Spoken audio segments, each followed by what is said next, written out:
I don't want to be Herbert Hoover. Wall Street is a mess. Trump inherited the strongest economy in half a century, and in 3 short weeks has turned the U.S. into the most hated country in the world and reversed our nation's progress quicker than Marco Rubio can gronk on that tiny orange pecker. I just came from the dispensary, and now I'm walking to my neighbor's to get eggs from her little stand over there. I'm buying eggs on the street and weed in the store. I don't know what the fuck's going on. As usual, Trump is blaming this historic crash on other people, and now it's not Biden or Pelosi, but Republicans. Most recently, it was Ted Cruz who said this. I am not a fan of tariffs. And the announcement yesterday, look, time is going to tell in the next month or 2 or 3 what happens. If the result of yesterday's announcement is a lot of our trading partners across the globe dramatically reduce the tariffs they charge on U.S. goods and services, and the consequence of that is the U.S. government dramatically cuts the tariffs that were announced yesterday, that would be a great outcome. That would be good for America. If the result is our trading partners jack up their tariffs and we have high tariffs everywhere, I think that is a bad outcome for America. Tariffs are a tax on consumers. And then this morning, Trump tweeted to his own party, effectively calling them cowards. The United States has a chance to do something that we should have done decades ago. Don't be weak, don't be stupid, don't be a panikin. Panikin is yet another Trump covfefe, but I get what he's trying to do. He wants to intimidate Republicans into getting back in line. Don't be a panikin, which appears to be a term he coined. He puts in parentheses, a new party based on weak and stupid people. Be strong, courageous, and patient, and greatness will be the result. So, Joe Mika, this is a clear reaction to what we've heard in the last few days. Even some Republicans, let's be clear, mild, tentative criticism, but we heard from Senator Ted Cruz earlier. There have been others who have spoken out questioning the wisdom of these tariffs, at least as a long-term solution. And this appears to be President Trump's efforts to try to quell any rebellion before it really erupts within the GOP. But while Trump pushes back on the tepid Republican response, the questions are still out there. What's the point of these tariffs? They've morphed $15 trillion of Americans' 401ks into panic selling. For Americans who believe that as bad a human being Trump was, he was at least at his core a good businessman, albeit with 6 bankruptcies. The question becomes, what's the off-ramp?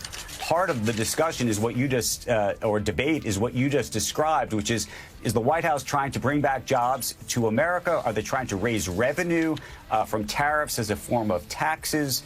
Are they trying to get to zero or even less than zero for some kind of free trade program? All of those issues are at odds with each other. Now, I just spoke to Peter Navarro literally in the last 5-10 minutes now, and he effectively is trying to get jobs to come back to America. Well, if that's the case, these tariffs are staying, and they will likely be here for quite a long time, irrespective of who calls up on the phone and says that they want to change the tariff program. So it's very hard to look at this situation, both in terms of what the marketplace is doing right now in terms of stocks coming down, with that turning around in any meaningful way. And even if tariffs were to come off or there were some deals being made, it is possible that the stock market does a little bit better than where it is today. But it is possible also that the toothpaste is out of the tube, folks, at this point in the ball game, and that no matter what, the economics of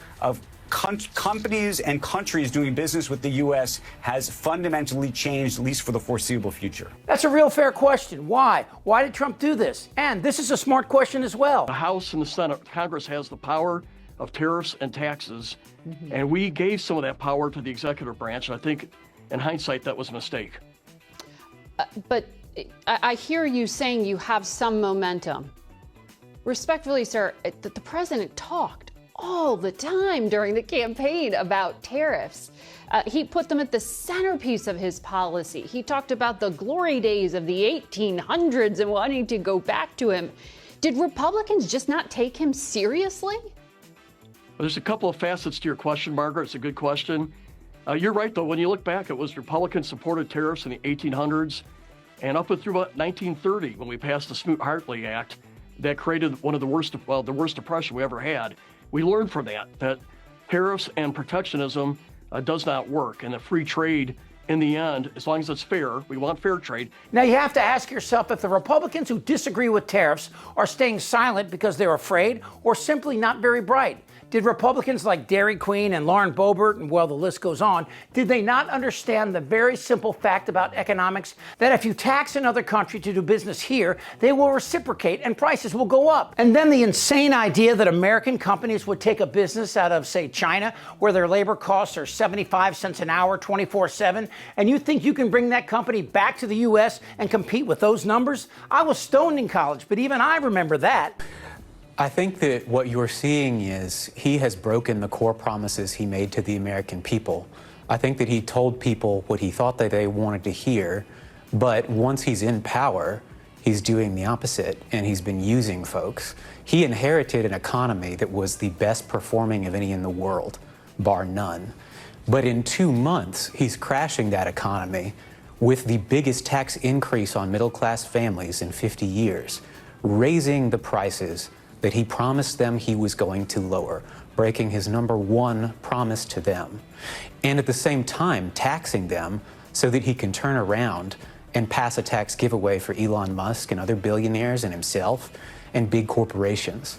And so I think you're seeing Democrats stand up and show that we are fighting for hardworking people that want to build a more secure financial future and getting their back while he's shredding Social Security, while he is putting people in danger by firing people that keep our nukes safe even, all so he can cut taxes for the rich, and people are repulsed by it. But then you get administration officials like Howard Lutnick, who's such a hack that when confronted with his own words that these companies can afford to be here if the companies use robots, he tries to spin that. Is the administration considering any kind of offset, any kind of subsidy? You mentioned the first administration, there was some bailout to farmers to help them deal with the pain from Chinese retaliation.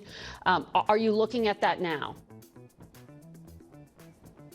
Not that I have not participated in any meetings with respect to that. The country is focused on, you realize trillions of dollars of factories are going to be built in America. That's huge GDP. The factories being built in America are huge. That takes GDP. years. And you've said that robots are going to fill those jobs. So those aren't union no, it's really automated jobs. It's automated factories, but the key is who's going to build the factories. But that doesn't work. That's not labor. That's a one-off job, building a factory. And what happens to those workers while R2-D2 takes his paycheck? It's apparent that Fox and many others look at Trump like he's Kim Jong-un. And at first I thought they were embarrassed to admit that their heads were so far up Man Titty's orifice they could kiss Sean Hannity on the lips. But now I think they're true believers. And he's delivering. And you know what? I don't really care about my 401k today. You know what? Not that I can afford it, not that it isn't important, not that I'm not at a point in my life when I should be worried about my 401k, because I am. But this is what I believe. I believe in this man. And I believe that what we're seeing now with his bringing in $1 trillion in business and manufacturing and companies moving back to the United States. God, is she dim. And I think she really believes this $1 trillion Peter Navarro bullshit. But look, these companies aren't going to be able to come back here for 2 reasons. One, they can do the math. And the math is, like I said, unsustainable. And the second reason they won't come back is that even with robots, with these tariffs in place, do you think they won't keep their prices high after the cost of moving here and building a $1 billion plus factory? But what Trump needs to understand is this. His only way out of this is if other nations decide to bend their knee to him with the hope they can prevent a worldwide depression. The tariffs at the level that the president has imposed them, in my judgment, I'm not going to feign understanding. I have no idea what the impact is going to be on the American economy or the world economy. And Republicans are lining up telling Trump this won't work. We will never bring these companies back. So Trump will have to admit he's wrong and try to get a deal for both sides to drop them, which means that in the end, he's a loser. And the reason some people think, well, I don't know, I remember that economy when he first came in being pretty good. Yeah, it was pretty good, because it was my economy. This will mark the second time that this guy with 6 bankruptcies was handed a churning economy and turned it into Don Jr.'s report card, a litany of Fs by the guy who couldn't give an F about anyone but himself. And by now, Republicans should know that. But as I've asked you many times, you have the votes, so what are you going to do about it? Are your leaders incompetent, unqualified people compromising national security? Yes! Yes! Yes! Terrorizing our communities? Goddamn right. Elon! They had what? Bloated and fat and disgusting. I like that. We're a nation that speaks English. Back and look, if something like this, that thing's start goggling. I don't want to talk about this stuff. Am I wrong? Yes! You're in a lot of trouble, Donna. I think he's crazy. I'm Chip Franklin.